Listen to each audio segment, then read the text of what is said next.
Welcome to Tamil காவியம். சாகச வீரன் அடங்கா அபிமன்யு. பழைத்தா அந்த கழுகை பார்த்த கணமே அது ஒரு சாதாரண உயிரினம் அல்ல என்பதை அபிமன்யு உடனடியாக புரிந்து கொண்டான். அது 9ஆம் நிலையில் இருக்கக்கூடிய சக்தி வாய்ந்த தெய்வீக மிருகம் போல தோன்றியது.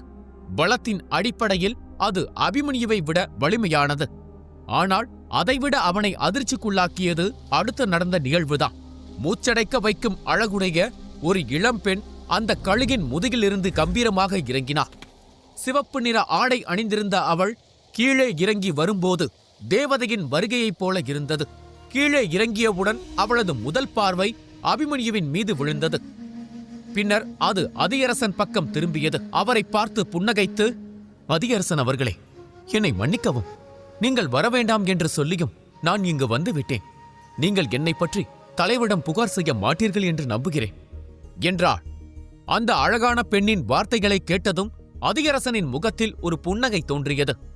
அதை அபிமன்யு உன்னிப்பாக கவனித்தான். எப்போதும் தீவிரமாகவும் பெருமையுடனும் இருக்கும் அதியரசன் இந்த இளம்பெண்ணின் முன் அமைதியாகவும் மென்மையாகவும் நடந்து கொண்டார். அது பார்க்க விசித்திரமாக இருந்தது. அங்கிருந்த அனைவரும் அந்த காட்சியைக் கண்டு ஆச்சரியப்பட்டனர். இந்திரபுரியில் வாழ்ந்தபோது பிரம்மக்கலை வீரர்களை பார்த்து அபிமன்யு பிரமித்துப் போயிருந்தார். அதுவும் பவித்ரோதய அமரோதய தேவோதய நிலையில் இருக்கும் வீரர்களை பார்த்து அவன் பொறாமை கொண்டான். ஏனென்றால் இந்திரபுரியில் ஒரு அமரோதய வீரனுடைய அந்தஸ்து என்பது ஒரு பிரிவின் தலைவருக்கு நிகரானது. ஒவ்வொரு பிரிவும் அவர்களை மிகுந்த மரியாதையுடன் நடத்தும். ஆனால் அபிமன்யு இந்திரபுரியை விட்டு வெளியே வந்ததிலிருந்து அது தலைகீழாக மாறிப்போயிருந்தது. அனைத்து பவித்ரோதய அமரோதய வீரர்களும் ஒரே மாதிரி மதிக்கப்படுவது இல்லை. ஒவ்வொருவரும் ஒவ்வொரு மாதிரி இருக்கின்றனர். சில இடங்களில் சாதாரண வீரர்கள் போல நடத்தப்படுகின்றனர். சில பிரிவுகளில் நம்ப முடியாத அளவிற்கு உயரத்தில் வைத்து பார்க்கப்படுகின்றனர். அதியரசன் எந்த பிரிவைச் சேர்ந்தவர் என்பதை அபிமன்யுவால் இன்னும் கண்டுபிடிக்க முடியவில்லை. அதுவும் இந்த வீரர்களையெல்லாம் பார்த்த பிறகு அதை அறிந்து கொள்ள வேண்டும் என்ற ஆர்வம் அதிகமானதே தவிர குறையவில்லை. அந்த சமயத்தில் திடீரென்று காற்று வேகமாக அடித்தது. கழுகுகளின் கர்ஜனை மீண்டும் கேட்டது. 4 பிரம்மாண்டமான கழுகுகள் திடீரென்று வானத்தில் தோன்றின. அவை வரிசையாக தரையிறங்கின. ஒவ்வொரு கழுகும் கஜசூர வீரருக்கு நிகரான பலத்தை கொண்டிருந்தன. இதுபோன்ற கழுகுகள் பெரும்பாலும் போர்க்களங்களில் வீரர்களை ஒரு இடத்தில் இருந்து மற்றொரு இடத்திற்கு விரைவாக கொண்டு செல்ல பயன்படுத்தப்பட்டன. அதியரசன் அனைவரின் கவனத்தையும் ஈர்க்கும் வகையில் சத்தமாக கர்ஜித்தார். பின்னர் பரணியை பார்த்து, பரணி, நீயும் உன் தோழர்களும் இந்த கழுகுகளில் ஏறுங்கள். மற்றவர்கள் 2 பேர் கொண்ட கழுகுகளாக பிரிந்து ஒவ்வொரு குழுவும் ஒவ்வொரு கழுகில் ஏறுங்கள். ஒரு விஷயத்தை நினைவில் கொள்ளுங்கள். பயணத்தின் போது யாராவது காயமடைந்தாலோ அல்லது குழுவிலிருந்து பிரிந்து சென்றாலோ மற்றவர்களுக்கு உதவுவதற்கு முன்பு முதலில் உங்களை காப்பாற்றிக் கொள்வதில் கவனம் செலுத்துங்கள் என்று கூறினார். அதன் பிறகு அவர் தூரத்தில் மங்களாக தெரிந்த ஒரு மலையை சுட்டிக்காட்டி, அதோ தெரிகிறது பாருங்கள். அந்த மலையை அடைய நமக்கு ஒரு 4 மணி நேரம் எடுக்கலாம். அதுவரை நீங்கள் விரும்பினால் உங்கள் பயிற்சியில் ஈடுபடலாம். ஆனால் அந்த மலைக்கு அருகில் உள்ள பள்ளத்தாக்கிற்குள் நாம் நுழைந்ததும் அனைவரும் உங்கள் சக்திகளை அடக்கிக் கொள்ள வேண்டும் என்று நான் எதிர்பார்க்கிறேன். இல்லையென்றால் உங்களால் உயிருடன் திரும்ப முடியாது என்பதை நான் சொல்லிக்கொள்ள விரும்புகிறேன் என்றார். அந்த மலை மூடுபனியால் சூழப்பட்டிருந்தது. அதை பார்த்தபோது அதியரசனின் முகத்தில் ஒருவித பயத்தின் சாயல் தெரிந்தது. ஏதோ கலக்கமூட்டும் பழைய நிகழ்வு ஒன்று அவர் நினைவுக்கு தோன்றியதைப் போல இருந்தது. அவர் ஒரு ஆழமான மூச்சை இழுத்து விட்டார். அதியரசனின் உத்தரவை கேட்டதும் அனைவரும் ஜோடி ஜோடியாக இணைய துவங்கினர். அபிமன்யு வசுதேவியின் கையை பிடித்துக்கொண்டு அங்கிருந்த கழுகுகளில் ஒன்றின் முதுகில் எளிதாக தாவி குதித்தான். அபிமன்யு அவ்வளவு எளிதாக கழுகின் மீது அமர்ந்ததோடு வசுதேவியையும் தன்னோடு அழைத்துக் கொண்டதைக் கண்ட சசிரேகா புன்னகைத்து, அபிமன்யு போர்களில் மட்டுமல்ல, பெண்கள் இதயங்களை வெல்வதிலும் திறமைசாலிதான். முதலில் என் சகோதரி, பிறகு இளவரசி ருக்மிணி, இப்போது வசுதேவி. இந்த வேகத்தில் போனால் இந்த உலகில் இருக்கும் அனைத்து இளைஞர்களுக்கும் இவன் மீது பொறாமை வரத் தொடங்கிவிடும். ஏன், எனக்கே வர வாய்ப்பிருக்கிறது என்றார். சசிரேகாவின் வார்த்தைகளை கேட்டவுடன் அருகில் நின்று இருந்த சுகந்தனுக்கு கோபம் பொங்கி எழுந்தது. அவன் அபிமன்யுவை கோபமாக முறைத்து பார்த்தான். இவனுடைய சக்திகள் இப்போது வலிமையானதாக தெரியலாம். ஆனால் அது அதிக காலம் நீடிக்காது. நான் பவித்ரோதய நிலையை அடையும் போது எனது முதல் இலக்கு இவனாகத்தான் இருக்கும். அப்போது இவன் எப்படி தப்பிக்கிறான் என்று பார்க்கலாம் என்றான். சுகந்தனின் கண்களில் கொலைவெறி தாண்டவமாடியது. ஆனால் அபிமன்யுவின் கண்கள் தூரத்தில் இருந்த மலை மீதே நிலைத்திருந்தது.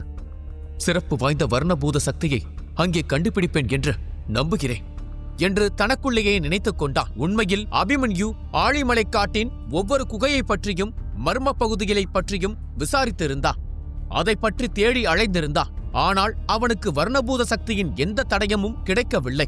வசுதேவியின் கூற்றுப்படி அந்த மர்மமான நீர்வீழ்ச்சியில் அபிமன்யுவால் வர்ணபூத சக்தியை கண்டுபிடிக்க முடிந்தான். அவனது வலிமை ஒரு கஜசூர நிலையின் உச்சத்தை தொட்டுவிடும். அபிமன்யு மாயப்பறவையில் பயணம் செய்வது இது முதல் முறையல்ல. அதனால் அவன் அதில் ஏறியவுடன் மற்றவர்களை பொருட்படுத்தாமல் அவன் அக்னி கிரந்தத்தை படிக்கத் தொடங்கினான். பிரம்மகலையின் வேத சாஸ்திரங்களின்படி ஐம்பூத சக்தியையும் ஒருவர் கட்டுக்குள் எடுத்தால் அவரால் சிதைந்த உடலை கூட மீண்டும் உருவாக்க முடியும். ஆத்மாவை மீண்டும் மனித ரூபம் எடுக்க வைக்க முடியும். இது கிட்டத்தட்ட இறந்தவர் மீண்டும் உயிர் பிழைப்பதற்கு சமம். மரணத்திற்கு பிறகு உயிர்த்தெழுவதற்கான ஒரு வாய்ப்பு கிடைக்கிறது என்றால் அதை யார்தான் விரும்ப மாட்டார்கள்? அபிமன்யுவுக்கு பல லட்சியங்கள் இருந்தது. அதில் முதல் லட்சியம் தன் பாட்டியை காப்பாற்றுவது. அதற்கு அவன் யாராலும் கணிக்க முடியாத அளவிற்கு சக்தி வாய்ந்தவனாக மாற வேண்டும். அதனால் பஞ்சபூத சக்தியை பெற்றே தீர வேண்டும் என்று அவன் உறுதியாக இருந்தான். என்ன நடந்தாலும் சரி, வர்ணபூத சக்தியை நான் கைப்பற்றியே ஆக வேண்டும் என்று உறுதி கொண்டான். அந்த சமயத்தில் அவன் தனக்கு முன்னால் இருந்த பிரம்மாண்டமான மலையை உற்று பார்த்தான். யாரும் கவனிக்காதபடி அபிமன்யு தன் கைகளால் முத்திரைகளை உருவாக்கத் தொடங்கினான். அவனது உள்ளங்கைகளில் உருவாகிக் கொண்டிருந்த முத்திரைகளை சுற்றி பழுப்பு நிற சக்தி ஒன்று வெளிப்பட ஆரம்பித்தது. அது நூல் போல கீழே இறங்கி தரையில் பறந்து விரிந்திருந்த பசுமையான பள்ளத்தாக்குகளை நோக்கி செல்ல ஆரம்பித்தது. ஆலமரம் தரையில் வேர்களை விடுவதைப் போல அபிமன்யு கழுகில் பறந்து கொண்டே நிலத்தை நோக்கி தனது சக்திகளை வேர்களாக விட்டான். அதைக் கண்ட வசுதேவி ஆச்சரியப்பட்டாள். இவன் ஏன் எதையாவது செய்து கொண்டே இருக்கிறான்? இவனுக்கு அப்படி என்ன தாகம்? விட்டாள் உலகையே குடித்து விடுவான் போல. இப்படி ஒரு வெறி கொண்ட வீரனை நான் இதற்கு முன் பார்த்ததில்லை. இவனுக்கு வெற்றி வேட்டை இருக்கிறது என்று தனக்குள்ளேயே கூறிக்கொண்டாள். அதோடு அவன் அதியரசனுக்கு உதவ மட்டும் இங்கு வரவில்லை. அவன் வர்ணபூத சக்தியை தேடி வந்திருக்கிறான் என்பதை அவள் புரிந்து கொண்டாள். உண்மையில் பஞ்சபூத சக்திகள் மிகவும் மர்மமானவை என்று தாமா அபிமன்யுவிடம் கூறியிருந்தார். அவை பொக்கிஷங்களைப் போல சட்டென கிடைத்து விடாது. அதற்கு ஒருவர் தகுதியானவராக இருக்க வேண்டும். அதற்கான வரத்தை பெற்றிருக்க வேண்டும். இயற்கை அதற்கு அனுமதிக்க வேண்டும் என்று பண்டைய சாஸ்திரங்கள் கூறுகிறது. பஞ்சபூத சக்திகள் வாயுபூதம், வர்ணபூதம், நிலபூதம், ஆகாசபூதம், அக்னிபூதம் என 5 வகையாக இருக்கின்றன. அதை இதற்கு முன்பு பலர் பெற்று இருக்கின்றனர். பெரும்பாலான நேரங்களில் ஒருவர் ஒரு பூதத்தை பெறுவார். எப்போதாவது 2 பூதத்தை பெற்ற ஒருவரை பார்க்கலாம். அரிதிலும் அரிதாக 3 பூதங்களை பெற்றவர்கள் ஏதாவது ஒரு மூலையில் இருப்பார்கள். இதுபோல பஞ்சபூதங்களை பெற்ற அனைவரையும் ஆராய்ந்து பார்த்தால் அவர்களில் பெரும்பாலானவர்களுக்கு ஒரு ஒற்றுமை இருக்கும். அவர்கள் உடலுக்குள் பிறக்கும் போதே பஞ்சபூதத்தின் ஒரு சுவடு குடியிருக்கும். அல்லது அவர்கள் ஆரம்பத்தில் இருந்தே அதற்காக தயார் செய்திருப்பார்கள். உதாரணத்திற்கு நிரஞ்சனா பிறக்கும் போதே அந்த பாக்கியத்தை பெற்றவர். அதனால் அவரால் வர்ணபூதத்தை கைப்பற்ற முடிந்தது. இதுபோல உடலில் ஒரு தடயத்தை கொண்டவர்களால் அந்த பூத சக்தியை உணர முடியும். பின்னர் அதை தேடி சென்று அதை கட்டுக்குள் எடுக்க முடியும். மற்றவர்களுக்கு அது அதிர்ஷ்டத்தால் மட்டுமே கிடைக்கும். அபிமன்யுவுக்கு அப்படி ஒரு அதிர்ஷ்டம் கிடைத்தது. அதுதான் களியரக்கன். களியரக்கன் நிலபூத சக்தியை கொண்டவன். நிலபூத சக்தி பஞ்சபூதங்களில் ஒன்று. அதனால் ஒரு பூதத்திற்கு மற்றொரு பூதத்துடன் ஏதாவது ஒரு தொடர்பு இருக்க வாய்ப்பிருக்கிறது. குறைந்தது உணரவாவது முடியும். அதனால்தான் அவன் நிலபூத பூத சக்தியை அனுப்பினான். இருப்பினும் ஒரு பெரிய ஆபத்து தனக்காக காத்திருக்கிறது என்பதை அபிமன்யு அறிந்திருக்கவில்லை. அந்த சமயத்தில் சூரியன் மறைந்து இரவு சூழ்ந்தது. களியரக்கனை வரவழைப்பதற்கான முத்திரையை அபிமன்யு செயல்படுத்தி முடித்த அடுத்த கணமே 5 மாயக் கழுகுகளும் கூர்மையான காதை பிளக்கும் சத்தத்துடன் கத்தின. பறவைகள் உரத்த குரலில் அலறத் தொடங்கின. இதை பார்த்ததும் அபிமன்யுவின் முகத்தில் கவலை தோன்றியது. தான் சவாரி செய்யும் கழுகுகளால் கண்ணுக்கு தெரியாத நிலபூத சக்தியை உணர முடியும் என்பதை அவன் எதிர்பார்க்கவில்லை. அவனை இன்னும் ஆச்சரியப்படுத்தியது என்னவென்றால் அதியரசன் உடனடியாக அனைத்து கழுகு பாகன்களுக்கும் தரையிறங்குமாறு சைகை காட்டியதுதான். அதியரசனின் சைகையை பார்த்து அபிமன்யு நிம்மதி பெருமூச்சு விட்டு, இவற்றின் அலறல் சத்தம் இந்த பறவைகள் இதற்கு மேல் செல்லாது என்பதை காட்டுகிறது என்று தனக்குள்ளேயே நிம்மதி அடைந்து கொண்டான். அப்போது பரணி கோபத்தில் கத்த ஆரம்பித்தான். பெயருக்குத்தான் மாய கழுகுகள், உண்மையில் இவற்றில் எதற்கும் தைரியம் என்பதே இல்லை. இவை அனைத்தும் கோழைகள். இதையெல்லாம் எப்படித்தான் போரில் பயன்படுத்துகிறார்களோ என்று கத்த ஆரம்பித்தான். அனைவரும் தரையிறங்கினர். தரையிறங்கியவுடன் பரணி மேனகாவின் கழுகை நோக்கி நடந்து சென்றான். அந்த நேரத்தில் அதியரசனின் கணீர் குரல் ஒலித்தது. இங்கிருந்து நாம் நடந்துதான் சென்றாக வேண்டும். ஆனால் கொஞ்சம் எச்சரிக்கையாக இருங்கள். இங்கு வசிக்கும் பழங்குடியினர் எவ்வளவு விசித்திரமானவர்கள் என்பது உங்களுக்கு தெரியாது. அவர்கள் மனிதர்கள் மீது ஆழ்ந்த வெறுப்பை கொண்டுள்ளனர் என்று கூறினார். அதியரசனின் வார்த்தைகளை கேட்டதும் அங்கிருந்த அனைவரும் தங்கள் பார்வையை முன்னால் இருந்த மர்மமான பள்ளத்தாக்கை நோக்கி திருப்பினார்கள். இதை பார்த்த அபிமன்யு வியப்புடன், மூத்தவரே, மருந்து தயாரிக்க நீங்கள் சரியாக எந்த இடத்திற்கு செல்ல வேண்டும் என்று கேட்டார். அபிமன்யுவின் பார்வைக்கு முன்னால் இருந்த இடம் அடர்ந்த மூடுபனி மற்றும் வானுயர்ந்த மரங்களால் மட்டுமே நிறைந்திருந்தது. நீர்வீழ்ச்சிக்கான எந்த தடயமும் அங்கு இல்லை. அதனால்தான் அவன் அதியரசனிடம் நேரடியாக கேட்டான். அதற்கு அதியரசன், சிறுவனே, இப்போதைக்கு நாம் நமது பயணத்தை நிறுத்த வேண்டும். இரவு நேர பயணம் ஆபத்தானது. அதனால் விடிந்த பிறகு புறப்படலாம். அதுவரை ஓய்வெடுங்கள் என்றார். அதன் பிறகு அபிமன்யு எதுவும் கேட்கவில்லை. அவன் அந்த மாய கழுகுகளை பார்க்க ஆரம்பித்தான். அபிமன்யுவுக்கு பறக்கும் சக்தி வந்துவிட்டது. ஆனால் அவன் தன்னுடைய சொந்த சக்தியை பயன்படுத்தி இங்கு பறந்து வந்திருந்தால் கிட்டத்தட்ட 10 நாட்கள் எடுத்திருக்கும். ஏனென்றால் மனிதர்கள் பெறும் பறக்கும் சக்தி என்பது கண்டடைவது. ஆனால் பறவைகளுக்கு இருக்கும் பறக்கும் சக்தி என்பது அவர்கள் பிறக்கும் போதே பெறுவது. அதனால்தான் மாய மிருகங்கள் மீது அனைவருக்குமே ஒரு ஈர்ப்பு இருக்கிறது. அந்த ஈர்ப்பின் விளைவால் சில பிரிவினர் சக்தி வாய்ந்த மிருகங்களை தேடி கண்டுபிடித்து வேட்டையாடி அவற்றின் இறக்கைகளை மற்றும் நகங்களைப் போன்ற அரிய வகை பொக்கிஷங்களை பிரித்தெடுத்து அதை பயன்படுத்தி பறக்கும் விமானம், தனித்துவமான ஆயுதங்களை உருவாக்குவார்கள். இவை அனைத்தையும் தாமாதான் அபிமன்யுவிடம் கூறியிருந்தார். அதனால் இந்த மாய மிருகங்களை பார்க்கும் போதெல்லாம் அபிமன்யு கொஞ்சம் கூடுதல் ஆர்வம் கொள்வான். பிறக்கும் போதே இவை பெற்ற வரங்கள் மனிதர்களின் பேராசையால் இவற்றிற்கு சாபமாக மாறிப்போய்விட்டன. அனைவரும் ஓய்வெடுக்கத் தொடங்கினர். ஆனால் அபிமன்யு தன் மந்திர மோதிரத்தில் இருந்து அக்னி கிரந்தத்தை எடுத்தான். அதை கையில் எடுத்த கணமே அவனது கண்கள் சுடர்களைப் போல பிரகாசிக்க ஆரம்பித்தது. எனக்கு நேரமில்லை, நான் போக வேண்டிய தூரம் நிறைய இருக்கிறது என்று தனக்குள் எண்ணிக்கொண்டான். அவன் மேலும் சிந்திப்பதற்குள் ஒரு மெல்லிய குரல் அவன் காதுகளில் விழுந்தது. அதை கேட்டதும் அபிமன்யு வேகமாக எழுந்தான். அருகில் ஓய்வெடுத்துக் கொண்டிருந்த மற்ற வீரர்களை திரும்பி திரும்பி பார்த்தான். அனைவரும் அமைதியாக ஓய்வெடுத்துக் கொண்டிருந்தனர். அவன் ஆச்சரியத்துடன், அது யாருடைய குரல்? யாரோ என்னை தாக்க முயன்றது போல் ஏன் தோன்றியது என்று நினைத்தான். அப்போது மீண்டும் ஒரு குரல் கேட்டது.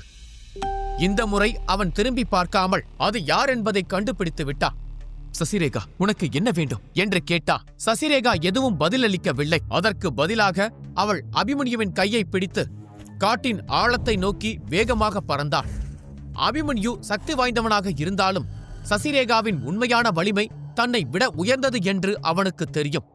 அதனால் அவன் அவளுடன் சண்டையிடுவதற்கு பதிலாக அவளை பார்த்து, சசிரேகா, இந்த இடம் முழுக்க விசித்திரமான விஷப்புகை சூழ்ந்துள்ளது. அமரோதய வீரர்களால் கூட இங்கு நீண்ட நேரம் இருக்க முடியாது.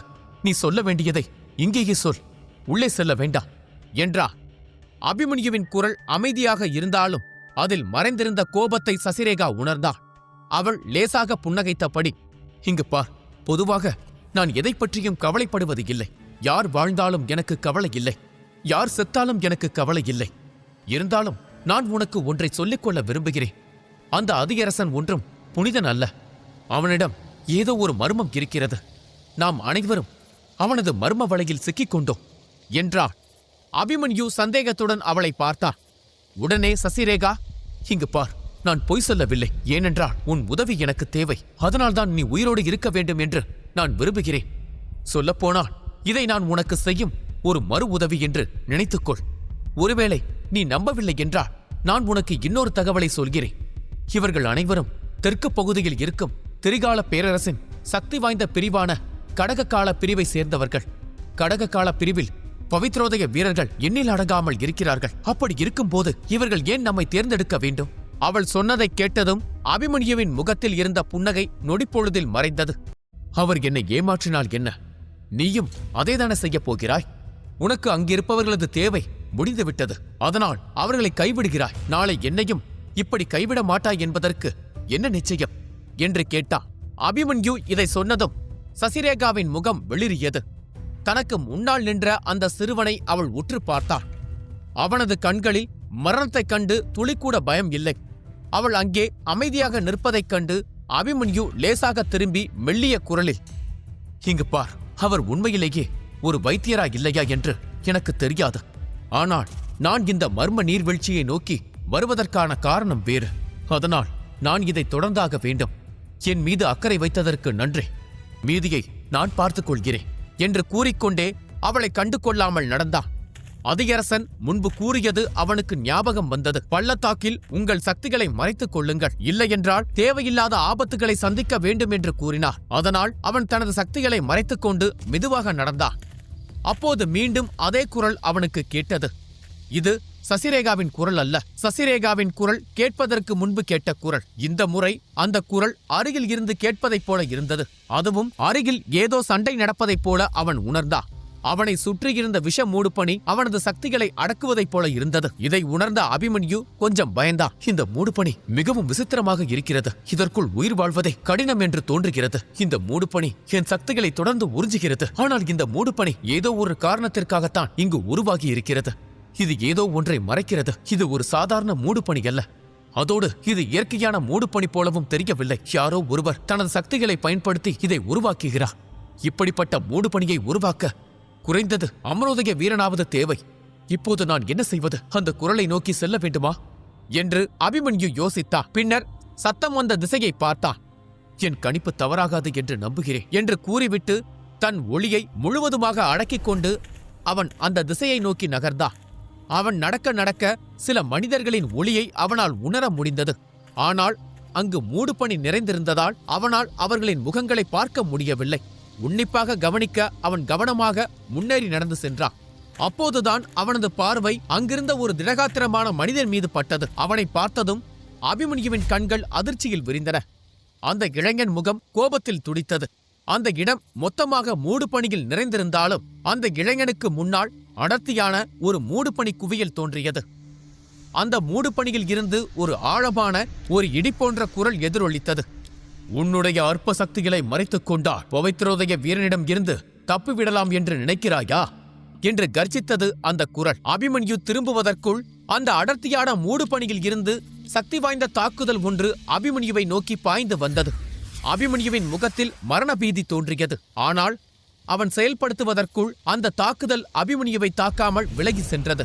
உண்மையில் அந்த தாக்குதல் அபிமன்யுவை நோக்கி வரவில்லை, வேறு ஒருவரை நோக்கி அந்த தாக்குதல் வந்தது. அவன் தூரத்தில் இருந்தபடி அதை கவனித்ததால் அந்த தாக்குதல் தனக்குத்தான் வந்தது என்று அவன் நினைத்துக் கொண்டான். பின்னர் அவன் தன்னை மேலும் மறைத்துக் கொண்டு ஒரு மரத்தின் மீது ஏறி அமர்ந்தான். மர உச்சியில் இருந்து அவன் பார்க்கையில் சற்று தொலைவில் மாயாஜால பாம்புகள் உலாவிக் கொண்டிருந்தன. ஒவ்வொன்றும் ஒவ்வொரு அளவில் இருந்தது. அதில் ஒரு நாகம் மட்டும் 40 அடி நீளத்தில் பிரம்மாண்டமாக இருந்தது. அந்த பாம்புகளின் மத்தியில் ஒரு அழகான இளம்பெண் நின்று கொண்டிருந்தாள். அவள் அருகே சில வீரர்கள் நின்று கொண்டிருந்தனர்.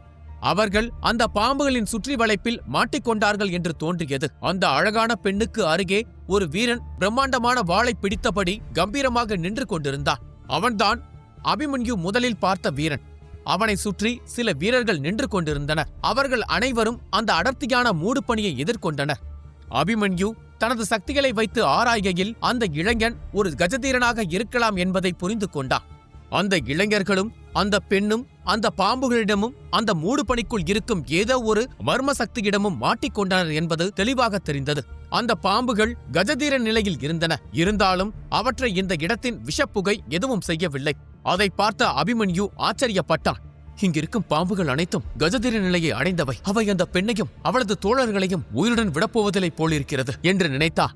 அபிமன்யுவின் கண்களுக்கு முன்னால் அந்த பெரிய வாளை பிடித்திருந்த வீரன் கோபமாக பேசினான். கவனமாக கேளுங்கள். நானும் என் தோழர்களும் இந்த பாதையில் சாதாரணமாக பயணித்துக் கொண்டிருந்தோம். உங்கள் பழங்குடியினருடனோ அல்லது உங்கள் பிரதேசத்துடனோ எங்களுக்கு எந்த சம்பந்தமும் இல்லை, பகையும் இல்லை. நாங்கள் புஷ்பகந்த மாகாணத்தின் வபகந்த பிரிவைச் சேர்ந்தவர்கள். நான் தான் இந்த சிறிய குழுவின் தலைவர். என் பெயர் கதிரவன். நீங்கள் தயவு செய்து எங்களை விட்டுவிட்டால் என் தலைவரிடம் சொல்லி உங்களுக்கு பெரும் வெகுமதி அளிக்கச் சொல்வேன் என்றான். அதை கூறிவிட்டு அவன் தனக்கு அருகே நின்று கொண்டிருந்த பெண்ணை பார்த்து, மகிழினி, பயப்படாதே. உன் அண்ணன் உயிருடன் இருக்கும் வரை உனக்கு எதுவும் நடக்காது. நான் தாக்குதலை தொடங்கினால் நீ உன் முழு பலத்தையும் திரட்டி கிழக்கு திசையை நோக்கி ஓட வேண்டும். அங்கே நம் ஆட்கள் இருப்பார்கள். அவர்களிடமிருந்து உனக்கு உதவி கிடைக்கும் என்றான். அவன் மெதுவாக பேசிய போதிலும் மூடுபனிக்குள் இருந்து ஒரு பயங்கரமான கர்ஜனை எதிரொலித்தது. அந்த கர்ஜனையை கேட்டபோது கதிரவனின் முகம் வெளிரி போனது. மரத்தின் பின்னால் மறைந்திருந்து இதை பார்த்தாலும் அங்கிருக்கும் வீரர்கள் மிகவும் மோசமான நிலையில் இருப்பதை அபிமன்யுவால் கணிக்க முடிந்தது. அவர்களால் இன்னும் அதிக நேரம் தாக்குப்பிடிக்க முடியாது என்பதை அவனால் புரிந்து கொள்ள முடிந்தது. அந்த பெண்ணை பார்த்த அவன் மேலும் வருத்தப்பட்டான். இந்த பெண், அவள் ஒரு 6ஆம் நிலை வீரர். அப்படியானால் இவர்கள் உயிர் பிழைப்பதற்கு வாய்ப்பே இல்லை என்று யோசித்தான். உதவ வேண்டும் என்ற எண்ணம் அவனுக்கு இருந்தாலும் அவர்கள் அனைவரையும் காப்பாற்றுவது சாத்தியமில்லை என்பதையும் அவன் அறிவான். ஒரு பவித்ரோதய வீரனுக்கு முன்னால் கஜதீர நிலையில் இருக்கும் வீரர்களால் எதுவும் செய்ய முடியாது. அங்கிருந்த இளைஞர்கள் அப்படி ஒரு சூழலில்தான் மாட்டிக்கொண்டனர். அதைக் கண்ட அபிமன்யு பெருமூச்சு விட்டு, அவர்களை காப்பாற்ற வீணாக முயற்சி செய்வதை விட என் உயிரை காப்பாற்றிக் கொள்வதே நல்லது என்று தனக்குத்தானே நினைத்துக் கொண்டான். தன் மனதை சமாதானப்படுத்திக் கொண்டு அந்த இடத்தை விட்டு அமைதியாக வெளியேற முடிவு செய்தான். ஆனால் அவன் திரும்பி செல்ல முற்பட்ட போது ஒரு பயங்கரமான குரல் மீண்டும் எதிரொலித்தது. அது கதிரவனை பார்த்து, மனித சிறுவனே, என்ன முட்டாள் என்று நினைத்தாயா? நான் பவித்ரோதய நிலையின் இறுதிக் கட்டத்தில் இருக்கும் மாவீரன். கூடிய விரைவில் அமரோதய வீரனாக மாறப்போகிறேன். என்னை பற்றி என்ன நினைத்தாய்? என்னை ஏமாற்றி விட்டு தப்பிவிடலாம் என்றா? எங்கள் பகுதிக்குள் ரகசியமாக நுழைந்த மனித பதர்கள் ஆகிய உங்கள் அனைவருக்கும் அந்த மர்ம நீர்வீழ்ச்சி மீதுதான் கண்கள் இருக்கிறது என்று எனக்கு தெரியும். ஆனால் உன்னுடன் வந்த அந்த அழகான இளம்பெண்ணை என்னிடம் ஒப்படைத்தால் நான் உன்னை விட்டு விடுகிறேன். அதன் பிறகு நீ உயிருடன் வெளியேற அனுமதிப்பேன் என்றது. அதைக் கேட்டதும் அந்த மிருகத்தின் முழு கவனமும் மகிழினி மீதுதான் இருக்கிறது. எந்த விலை கொடுத்தாவது அவளை சிறைப்பிடிக்க விரும்புகிறது என்பதை அபிமன்யு புரிந்து கொண்டான். மூடுபனியில் இருந்து வெளிவந்த அந்த குரலை கேட்டு கதிரவன் கோபம் கொண்டான். அவன் கொலைவெறியுடன், அருவருப்பான எண்ணம் கொண்ட கொடூர பிராணியே, என் சகோதரியை ஏறிட்டு பார்க்க உனக்கு எவ்வளவு தைரியம் இருக்க வேண்டும்? கூடிய விரைவில் என் பிரிவைச் சேர்ந்தவர்கள் இங்கு வந்து விடுவார்கள். அப்போது உன் விஷ மூடுபனியை நசுக்கி உன்னை பிரித்தெடுக்கிறேன் என்று கர்ஜித்தான்.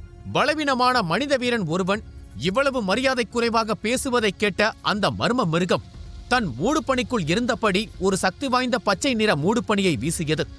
அது நம்ப முடியாத வேகத்தில் கதிரவனை தாக்க ஆரம்பித்தது. அவனுக்கு தப்பிப்பதற்கு எந்த வாய்ப்பும் கிடைக்கவில்லை. அவன் வாயிலிருந்து ரத்தம் வழிந்தது. ஆனால் அதிர்ச்சியளிக்கும் விதமாக அது சிவப்பாக இல்லை, அது கருப்பாக இருந்தது. தன் சகோதரனின் அந்த நிலையைக் கண்டு மகிழினி நடுங்கும் குரலே, சகோதரா, என்னை அவர்களிடம் ஒப்படைத்துவிட்டு உன் உயிரை காப்பாற்றிக்கொள் என்றார். நாம் தோல்வியின் விளிம்புக்கு தள்ளப்பட்டு விட்டோம், நமக்கு வேறு வழியில்லை என்பதை அந்த பெண் உணர்ந்து கொண்டாள் என்பதை அபிமன்யுவால் புரிந்து கொள்ள முடிந்தது. தன் சகோதரியின் வார்த்தைகளை கேட்டு கதிரவன் வருத்தத்துடன், மகிழினி, நீ இல்லாமல் நான் திரும்பி சென்றால் என் மிச்ச வாழ்க்கைக்கு என்ன அர்த்தம் இருக்கப் போகிறது என்று கேட்டான். பின்னர் அவன் அவளை பார்த்து, பயப்படாதே, கடவுள் மீது நம்பிக்கை வை, உதவி நிச்சயமாக வரும் என்று கூறினான். பிறகு அவன் தன் தோழர்களை பார்த்து, நண்பர்களே, என்ன செய்தாவது நாம் இந்த மூடுபனியிலிருந்து கூடிய விரைவில் தப்பிக்க வேண்டும். அதற்காக முழு மூச்சுடன் போராடுங்கள் என்று கர்ஜித்தான். கதிரவனின் வார்த்தைகளை கேட்டதும் அவளது தோழர்கள் அனைவரும் தங்கள் சக்திகளை தங்கள் வாள்களுக்கு செலுத்தத் தொடங்கினர். இதை பார்த்த அபிமன்யு போர் தொடங்கப் போகிறது என்பதை புரிந்து கொண்டான். ஆனால் அதன் முடிவு என்னவாக இருக்கும் என்பதும் அவனுக்கு தெரியும். மரத்தின் பின்னால் இருந்து இதை பார்த்த அபிமன்யு, இந்த விசித்திரமான மிருகங்கள் இந்த மூடுபனியை கச்சிதமாக பயன்படுத்துகின்றன. நான் இங்கு என் முழு சக்தியையும் பயன்படுத்தினாலும் இது போன்ற தாக்குதலிலிருந்து என்னால் உயிர் பிழைக்க முடியுமா என்று தெரியவில்லை என்று யோசித்துக் கொண்டிருந்தான். அபிமன்யு ஒரு போர் நிபுணர் இல்லை என்றாலும் இந்த போரின் போக்கை அவனால் கணிக்க முடிந்தது. அதோடு அவனால் நிலைமையையும் புரிந்து கொள்ள முடிந்தது. இந்த கதிரவனால் அதிக நேரம் தாக்குப்பிடிக்க முடியாது. அவனை தாக்கிய விஷம் வேலை செய்ய தொடங்கிவிட்டது. இந்த நிலையில் அவனால் உயிர் பிழைக்கவே முடியாது. நான் உடனடியாக இங்கிருந்து கிளம்ப வேண்டும். இந்த மர்ம மிருகம் என்னை பார்த்து விட்டால் நான் பெரும் ஆபத்தில் சிக்கிக் கொள்வேன் என்று முடிவெடுத்தான். அவன் அங்கிருந்து கிளம்ப முடிவெடுத்து திரும்பினான்.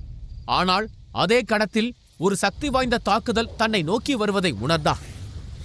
அவனது உடலில் உள்ள ஒவ்வொரு அணுவும் சிலிர்த்து நின்றது.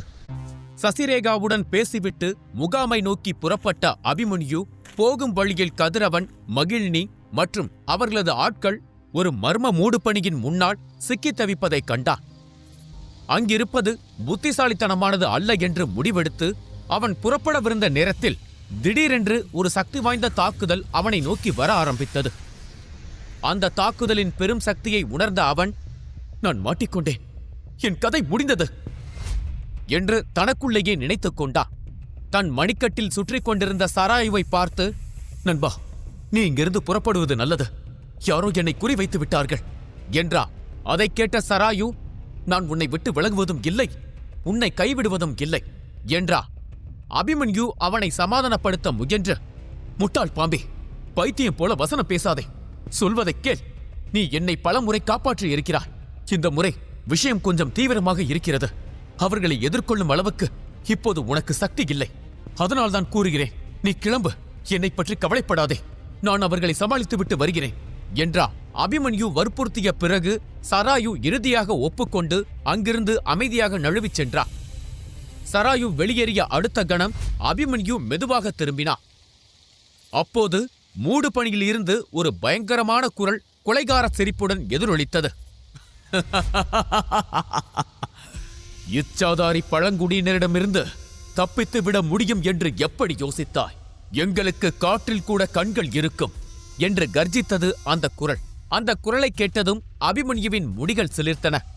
நடுங்கும் குரலில் அவன், இங்கு பாருங்கள், நான் தவறுதலாக இங்கு வந்துவிட்டேன். உங்களை நான் தொந்தரவு செய்ய விரும்பவில்லை. நீங்கள் என்ன செய்ய நினைத்தீர்களோ அதை செய்யுங்கள்.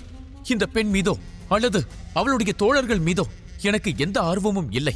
அவர்களை எனக்கு தெரியவே தெரியாது. நான் புறப்படுகிறேன். இங்கு வந்ததை நானும் மறந்து விடுகிறேன், நீங்களும் மறந்து விடுங்கள் என்றா. அபிமன்யு பேசி முடிப்பதற்குள் அந்த கூட்டத்தில் இருந்த இன்னொருவன், நண்பா, நல்ல வேளையாக நீ வந்து விட்டாய். எங்கள் பிரிவுதான் உன்னை அனுப்பியிருக்க வேண்டும். எப்படியாவது மயிலணியை உன்னுடன் அழைத்து செல். நான் அவர்களை தடுத்து நிறுத்துகிறேன் என்றா. அதைத் தொடர்ந்து கதிரவனும் அவனுடன் நின்று இருந்த மற்ற போர் வீரர்களும் தங்கள் வாள்களை உயர்த்தி அவர்களை சூழ்ந்திருந்த பாம்புகளை தாக்க துவங்கினர். இந்த காட்சிகளை பார்த்த அபிமன்யு ஏதோ சொல்ல வாயெடுத்த போது திடீரென்று தனக்கு முன்னால் ஒரு மங்கலான நிழல் உருவம் தோன்றுவதை கவனித்தான். அந்த உருவம் முழுவதுமாக கருப்பு நிறத்தில் இடுப்பு வரை மனித உடலுடனும் இடுப்பிற்கு கீழே நாகத்தின் உடலுடனும் இருந்த விசித்திரமான பாம்பு.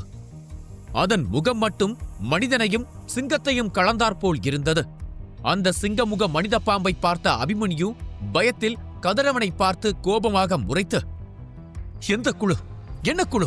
நான் எந்த குழுவையும் சேர்ந்தவன் அல்ல என்று கத்தினான். அபிமன்யு தன் வாக்கியத்தை முடிப்பதற்குள் அந்த சிங்கமுக நாகத்திடம் இருந்து மற்றொரு சக்தி வாய்ந்த தாக்குதல் பாய்ந்து வந்தது. அது எளிதில் பார்க்க முடியாத நுணுக்கமான தாக்குதலாக இருந்தது. ஆனால் அபிமன்யு சாதாரண வீரன் அல்ல. அவன் இப்போது கஜசூரன். அவனது உள் சக்திகள் மிகவும் வலிமையானவை. அவன் நகுலன், கலாபதி போன்ற வலிமை மிக்க எதிரிகளுடன் சண்டையிட்டவன். தன்னை நோக்கி வரும் தாக்குதலில் வேகத்தை கணித்த அபிமன்யு எதிர்த்தாக்குதலை விட தற்காப்புதான் முக்கியம் என்பதை புரிந்து கொண்டான். துரிதமாக நிலபூத சக்தியை அழைத்தான். அவனை சுற்றி நிலபூத கவசம் தோன்றியது. சரியாக அந்த தருணத்தில் மூடு பணியில் இருந்து பாய்ந்து வந்த விஷ தாக்குதல் அபிமன்யு கவசத்தில் மோதியது. காதை பிளக்கும் ஒரு வெடிப்பு சத்தம் கேட்டது. அந்த சத்தத்தை கேட்டதும் அங்கு நடந்து கொண்டிருந்த சண்டை ஒரு கணம் உறைந்து நின்றது. தன் தாக்குதல் தோல்வியடைந்ததைக் கண்ட சிங்கமுக நாகம் அதிர்ச்சியடைந்தது. நிலபூத சக்தியா? ஒரு கஜசூர வீரன் கைகளில் நிலபூத சக்தியா? இது எப்படி சாத்தியம்? என்னால் இதை நம்ப முடியவில்லை என்று கூறும்போது அதன் முகத்தில் இருந்த அதிர்ச்சி சிரிப்பாக மாறியது. இன்று இந்த சுபாவுக்கு மிகப்பெரிய அதிர்ஷ்டம் அடித்திருக்கிறது என்று சீறியது. அதன் சிரிப்பொலி கர்ஜனை போல எதிரொலித்தது. மனிதனைப் போல இருந்த நாகத்தின் பெயர் சுபாகு. அது தன் கைகளை அசைக்க ஒரு அடர்த்தியான மூடுபனி அதன் முன்னே திரண்டு நின்றது. அவை ஒன்றிணைந்து ஒரு முத்திரையை உருவாக்கத் தொடங்கியது. அதை பார்த்த அபிமன்யு வேகமாக அங்கிருந்து தப்பித்து ஓட முயன்றான். ஆனால் அவனால் நகர முடியவில்லை. அவனை சுற்றியிருந்த பனி உறைந்து உறுதியான பாறை போல மாறிவிட்டது. தன் நிலையை உணர்ந்த அவன் மனம் பீதியடைய ஆரம்பித்தது. இன்று நான் முழுமையாக சிக்கிக்கொண்டேன் என்று நினைக்கிறேன். அந்த சசிரேகாவுடன் நான் வந்திருக்கக் கூடாது என்று நினைத்தான். அபிமன்யுவிடம் நிலபூத சக்தி இருந்தாலும் ஒரு கஜசூர வீரனாக அவனால் அதில் 10ல் 1 பங்கை மட்டுமே பயன்படுத்த முடிந்தது. அதனால் சுபாகுவின் தாக்குதலை தகர்க்கும் அளவிற்கு அவனால் நிலபூத சக்தியை திரட்ட முடியவில்லை. இப்போது அபிமன்யுவால் கேடயத்தை கூட உருவாக்க முடியாது. சுபாகு அடுத்த தாக்குதலை தொடுத்தால் அதை அபிமன்யு தன் உடலில் நேரடியாக தாங்கிக் கொள்ள வேண்டும். அந்த சமயத்தில் மகிழினி தன் சகோதரன் கதிரவனிடம், "சகோதரா, இந்த சிறுவன் உண்மையிலேயே நம் பிரிவைச் சேர்ந்தவன்தானா?" என்று கேட்டார். அவள் பேசும்போது காற்றில் அசைவற்று நின்ற அபிமன்யுவின் மீதே அவளது பார்வை நிலைத்திருந்தது.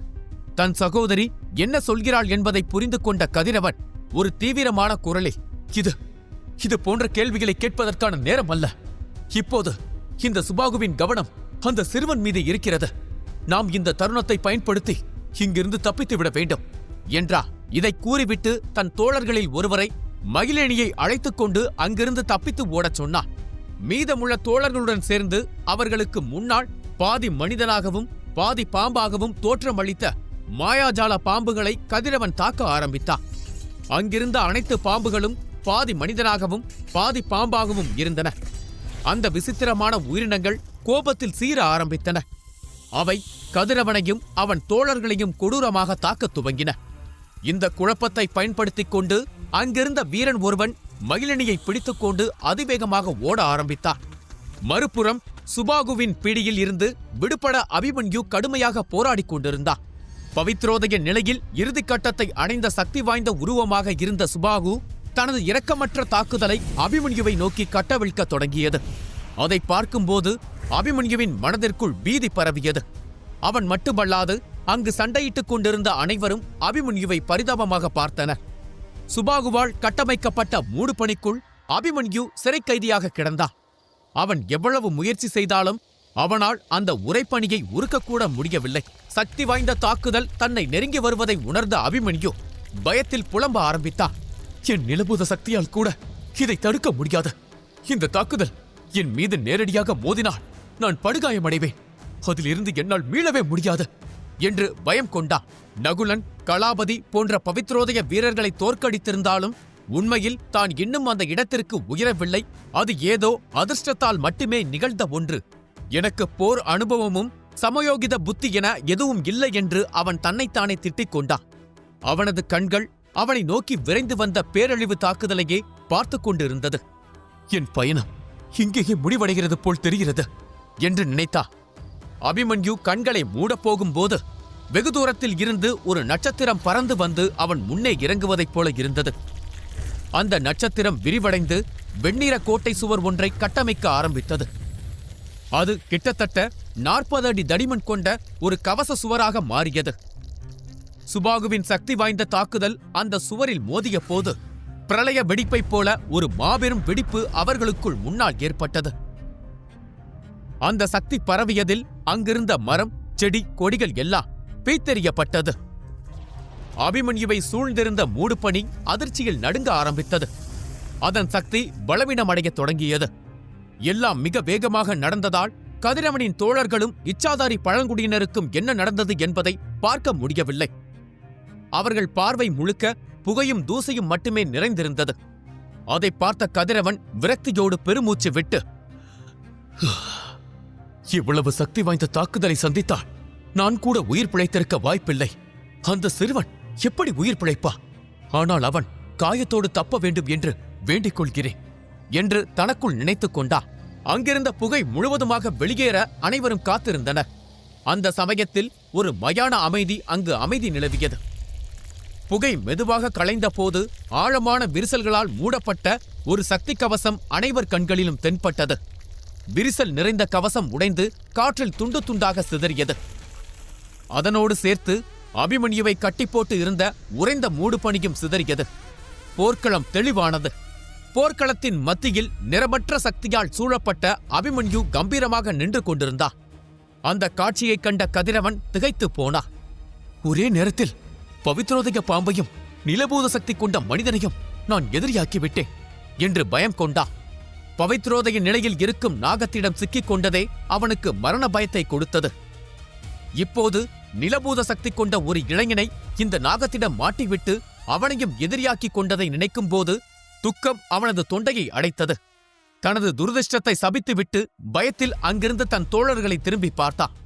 2 சக்தி வாய்ந்த எதிரிகளுக்கு மத்தியில் சிக்கி உயிர் பிழைப்பது என்பது சாத்தியமற்ற ஒன்று என்பதை அவர்கள் அனைவரும் புரிந்து கொண்டனர். கதிரவன் ஒரு போர்வீரன் மட்டுமல்ல, ஒரு தலைவனும் கூட. தனது தோழர்களின் உயிரை பாதுகாப்பது அவனது பொறுப்பு. அதனால் தனது மன உறுதியை மீட்டெடுத்து அந்த இடத்தை சுற்றி வளைத்திருந்த இச்சாதாரி கூட்டத்தை பார்த்தான். சபாகு அதிர்ச்சியில் உறைந்து போயிருந்தான். தனது சக்தி வாய்ந்த தாக்குதலை தடுத்த வெண்ணிற கவசம் அவனுக்கு பயத்தை கொடுத்தது. இந்த கவசம் ஒரு சக்தி வாய்ந்த பவித்ரோதய வீரனுக்கு சொந்தமானவை. அந்த பவித்ரோதய வீரன் என்னை விட வலிமையானவன். இந்த சிறுவனை காப்பாற்ற ஒரு பவித்ரோதய வீரன் வருகிறான் என்றால் இவன் ஏதோ ஒரு சக்தி வாய்ந்த பிரிவின் வாரிசாக இருக்க வேண்டும். ஒரு சக்தி வாய்ந்த பிரிவு நமது பிரதேசத்திற்குள் நுழைந்திருக்கிறது என்றால் அவர்களின் இலக்கு ஆத்ம கங்கையாகத்தான் இருக்க வேண்டும் என்று பயம் கொண்டது. பஞ்சபூத சக்திகள் ஒவ்வொன்றும் வெவ்வேறு இடங்களில் வெவ்வேறு வடிவங்களில் இருக்கும். உதாரணத்திற்கு அபிமன்யு கைப்பற்றிய நிலபூத சக்தி களியரக்கன் எனும் மிருக வடிவில் பாலைவனத்தில் இருந்தது. ஆனால் அதுதான் நிலபூதத்தின் உச்ச சக்தியா என்று கேட்டால் கிடையாது. அது ஒரு வகையான நிலபூத சக்தி, ஆனால் உச்ச சக்தி அல்ல. அதுபோல பஞ்சபூத சக்திகள் 5ம் வெவ்வேறு தரத்தில் வெவ்வேறு வலிமையில் வெவ்வேறு வடிவத்தில் இருக்கும். அதற்கு தரவரிசையும் இருக்கிறது. பெரும்பாலான ஆட்களுக்கு தரவரிசையில் 15வது இடத்தை தாண்டிய பூத சக்திதான் கிடைக்கும்.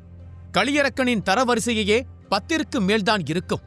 அப்படி வருணபூத சக்தி எனப்படும் நீர்மூலக சக்தியும் பல்வேறு இடத்தில் பல்வேறு வடிவத்தில் பல்வேறு தரத்தில் இருக்கின்றன. இந்த ஆத்மகங்கை வர்ணபூத சக்தியைக் கொண்ட பொக்கிஷங்களுக்கான தரவரிசையில் முதல் 10 இடங்களுக்குள் இருக்கிறது.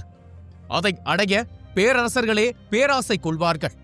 அதற்கு காரணம் ஆத்மகங்கையை கட்டுக்குள் எடுக்கும் போர்வீரன் மட்டும் அதை முழுமையாக கட்டுக்குள் எடுத்தால் ஒரு துளி நீரை வைத்து ஒரு எதிரியையே அவனால் கொல்ல முடியும். பஞ்சபூத சக்திகள் நிறைய இடங்களில் நிறைய வடிவங்களில் இருந்தாலும் அதில் உயர்ந்த தரவரிசை கொண்ட சக்திகளை கைப்பற்றத்தான் அனைவரும் விரும்புவார்கள். தாமா பஞ்சபூத சக்திகளில் வாயு மற்றும் நீர்மூலக சக்திகளை கைப்பற்றி இருந்தார். அதில் வாயுபூதம் 2வது தரவரிசையில் இருக்கும், வருணபூதம் 6வது தரவரிசையில் இருக்கும் சக்தி மூலம் கிடைத்தது. இந்த 2 சக்திகளை பயன்படுத்திதான் தாமா வாயுதேவருக்கு எதிரான போரில் பங்கேற்றார். இருப்பினும் தாமாவால் அவரை முழுமையாக தோற்கடிக்க முடியவில்லை. அந்நியர்கள் ஊடுருவி விட்டார்கள் என்பதை உணர்ந்த சபாகு பதட்டம் கொண்டான். இவர்களை பற்றி நான் தலைவரிடம் தெரிவிக்க வேண்டும். ஆத்மகங்கை கைப்பற்றப்பட்டால் நான் கடுமையான தண்டனையை அனுபவிக்க வேண்டி வரும் என்று பயம் கொண்டான். அதனால் அவன் அபிமன்யுவை மீண்டும் தாக்க துணியவில்லை. அதற்கு பதிலாக ஒரு கம்பீரமான குரலில், என் தாக்குதலை தடுத்தவர் என் எதிரியா அல்லது நண்பரா என்பதை நான் தெரிந்து கொள்ளலாமா?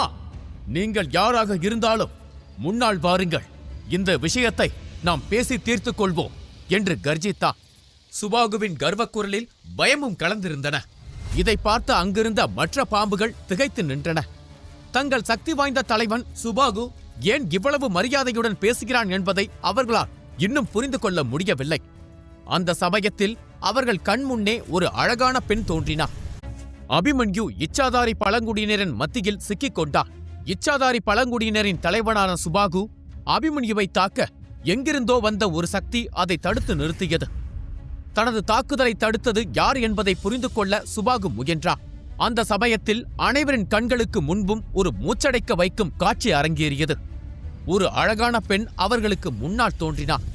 அவள் காற்றில் மிதந்தபடி அமைதியாக புன்னகைத்தவாறு தோன்றிய அந்த பெண்ணின் முதுகிலிருந்து வெண்மையான இறக்கைகள் மெதுவாக விரிந்தன. அவை காற்றின் போக்கிற்கேற்ப அசைந்தாடின. மனிதர்கள் மற்றும் மிருகங்கள் என அனைவரும் திகைத்து நிற்க சசிரேகா ஒரு தேவதையைப் போல புன்னகைத்தாள். அவள் உடலில் இருந்து வெளிப்படும் அபரிமிதமான ஆற்றலால் அவளது வெண்ணிற ஆடைகளும் கருநீர கூந்தலும் காற்றில் கடல் அலை போல அசைந்தாடின. அனைவரின் கண்களிலும் இருந்த அதிர்ச்சியையும் பயத்தையும் கண்ட சசிரேகாவின் உதடுகளில் ஒரு மெல்லிய புன்னகை படர்ந்தது.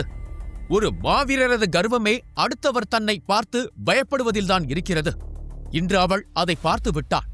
பின்னர் அவள் ஒரு எரிச்சலான பார்வையுடன் அபிமன்யுவை நோக்கி திரும்பினாள். நான் தான் சொன்னனே என்று கோபமாக சொன்னாள். என்னுடன் வர விருப்பம் இல்லை என்றால் வேறு எங்காவது போயிருக்கலாமே. இங்கு ஏன் வந்து சிக்கிக் கொண்டாய்? சுற்றிலும் நீ உருவாக்கி வைத்திருக்கும் குழப்பத்தை பார். நான் மட்டும் சரியான நேரத்தில் வரவில்லை என்றால் செத்திருப்பாய் என்றார். சசிரேகாவின் முகத்தில் கோபம் தெளிவாக தெரிந்தாலும் அபிமன்யு இதைத்தான் செய்வான் என்று அவள் முன்பே கணித்திருந்தாள். இப்படி ஒரு சிக்கலில் மாட்டுவான் என்பதையும் அவள் அறிந்திருந்தாள். அதனால்தான் அவன் அவளை விட்டு விலகி ஓடினாலும் அவள் அவனை பின்தொடர்ந்து வந்தாள். அதற்கு மேல் எதுவும் சொல்ல அவளுக்கு விருப்பம் இல்லை. அவள் விரக்தியுடன் அவனை முறைத்தாள். ஒரு கணம் அபிமன்யுவால் தன் கண்களையே நம்ப முடியவில்லை. வத்சலா சொன்னது உண்மைதான்.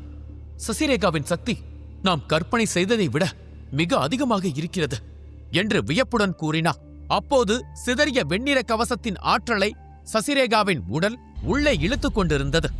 அபிமன்யுவுக்கு ஒரு விஷயம் மிக தெளிவாக தெரியும். சுபாகுவின் தாக்குதல் தன் மீது இறங்கியிருந்தால் மரணத்திற்கு நிகரான ஒன்றை அவன் அனுபவிக்க வேண்டியிருந்திருக்கும். அந்த அளவிற்கு வலிமையான தாக்குதலை சசிரேகா தடுத்து நிறுத்தினார். இதை பற்றி யோசிக்கும் அபிமன்யு மனதில் ஒரே ஒரு கேள்விதான் தோன்றியது. சசிரேகா உண்மையில் எவ்வளவு சக்தி வாய்ந்தவள் என்று யோசித்தான். ஆனால் அதைவிட முக்கியமான விஷயம் ஒன்று இருக்கிறது. அவனை சுற்றி இருக்கும் உறைந்த மூடுபனி உடைந்திருந்தாலும் புகைமூட்டம் அப்படியே இருந்தது. முதலில் அதில் இருந்து அவன் வெளியேற வேண்டும். அவன் தன் எண்ணங்களை களைத்துவிட்டு சசிரேகாவை பார்த்து, சசிரேகா, இது விவாதம் செய்வதற்கான நேரம் இல்லை. முதலில் என்னை விடுவி, பிறகு என்ன செய்வது என்று நாம் முடிவு செய்யலாம் என்றா. அதைக் கேட்டு சசிரேகாவுக்கு கோபப்படுவதா சிரிப்பதா என்று தெரியவில்லை. அவன் ஒரு ஆபத்தில் மாட்டியிருந்தான். அவள் வந்து அவனை காப்பாற்றினாள். ஆனால் அவன் அவளை நோக்கி அவனுக்கு கீழே இயங்கும் சிப்பாய் போல உத்தரவு போட்டான். மரணம் கண்முன்னே நின்றாலும் இவனுடைய கர்வம் குறையவில்லை என்று நினைத்தாள். அவளுக்கு எரிச்சல் அதிகமானது. ஆனால் அதை அவள் வெளிப்படையாக காட்டவில்லை. அதற்கு பதிலாக அவள் தன் கையை காற்றில் அசைத்தாள். அவளுடைய உடலில் இருந்து புது சக்தி வெளிப்பட்டு அபிமன்யுவை சூழ்ந்திருந்த பணியை களைக்கத் துவங்கியது. மரணத்தை நெருங்கிய ஒரு சிறுவனுக்கு அழகிய தேவதை போல ஒரு பெண் வந்து உதவுவதைக் கண்டவுடன் இச்சாதாரி கூட்டமும் கதிரவனின் ஆட்களும் திகைத்துப் போய் நின்றனர். அவர்களின் பார்வைகள் சுபாகுவின் பக்கம் திரும்பின. அவன் அமைதியாக நின்று கொண்டு அபிமன்யு விடுவிக்கப்படுவதை கோபமான கண்களுடன் பொறுமையாக பார்த்து கொண்டிருந்தான். அனைவரின் கவனமும் தன் மீது இருப்பதை உணர்ந்த சுபாகு எரிச்சலான குரலில், அழகு என்றைக்குமே ஆபத்தானது என்று கூறுவார்கள். அந்த விஷயம் உண்மைதான். அழகிய இளம் பெண்ணே, நீ பகைத்துக் கொண்டது இச்சாதாரி கூட்டத்தை. எங்கள் விஷத்தின் வீரியம் என்ன செய்யும் என்று உனக்கு தெரியாது. அதனால் உனக்கு கடைசியாக ஒரு வாய்ப்பு தருகிறேன். அந்த சிறுவனை இங்கேயே விட்டுவிட்டு சென்றால் நீ உயிர் வாழ்வதற்கு ஒரு வாய்ப்பு இருக்கும் என்றான். அதற்கு மேல் சுபாகு பேசுவதற்குள் சசிரேகா சத்தமாக சிரிக்க ஆரம்பித்தாள். அவளுடைய சிரிப்பு போர்க்களம் முழுவதும் எதிரொலித்தது. அது சுபாகுவையும் இச்சாதாரி நாகங்களையும் கொலைவெறிக்குள்ளாக்கியது. அதில் ஒரு மனித நாகம் வேகமாக முன்னால் வந்து, எங்கள் தலைவன் சொன்னதை நீ கேட்கவில்லையா? அல்லது கேட்காததைப் போல நடிக்கிறாயா? மரியாதையாக இங்கிருந்து வெளியேறிவிடு. இல்லையென்றால் நீ வருத்தப்படும் நிலைக்கு என் தலைவன் உன்னை தள்ளுவான் என்று குரூரமாக சிரித்தான். அதைக் கேட்டவுடன் அபிமன்யுவை விட கதிரவன் அதிகம் கோபம் கொண்டான். இந்த சுபாகு ஒட்டுமொத்த இச்சாதாரி பழங்குடியினருக்கும் தலைவன் அல்ல. அதில் இருக்கும் ஒரு சிறிய குழுவுக்குத்தான் தலைவன். ஆனால் அவன் இந்த காடே தனக்கு சொந்தமானது என்பது போல கர்வம் கொள்வதையும், தன் தங்கை மகிழினியை பார்த்ததைப் போல இப்போது இன்னொரு பெண்ணை பார்ப்பதையும் பார்க்கும்போது கதிரவனுக்கு அடக்க முடியாத கோபம் பீரிட்டு எழுந்தது. ஆனால் அவன் தன் தாக்குதலை தொடங்கும் முன் சசிரேகாவை திரும்பி பார்த்தான். அவளுடைய கண்களில் இருந்து வெள்ளை நிற ஒளியொன்று நட்சத்திரத்தின் பிரகாசமான ஒளி போல வெளியேறியது. அவளது உடலை சுற்றி அடக்க முடியாத சக்தி ஒன்று கொதித்தெழுந்தது. அவள் கொதிக்கும் சூரியனைப் போல இருந்தாள். அவளை பார்த்த அடுத்த கணம் கதிரவனின் கண்களில் மரண பயம் எட்டி பார்த்தது. கடவுளே, இவள் அவனை விட மோசமானவளாக இருக்கிறாள். நாம் தவறான ஆட்களிடம் சிக்கிக் கொண்டோம். இவள் ஒரு விஷக்கண்ணி என்று கத்தினா. அவனது கால்கள் பயத்தில் நடுங்க ஆரம்பித்தன. அவன் மட்டுமல்லாது அவனது தோழர்களும் பீதியடைந்து தங்கள் வாள்களை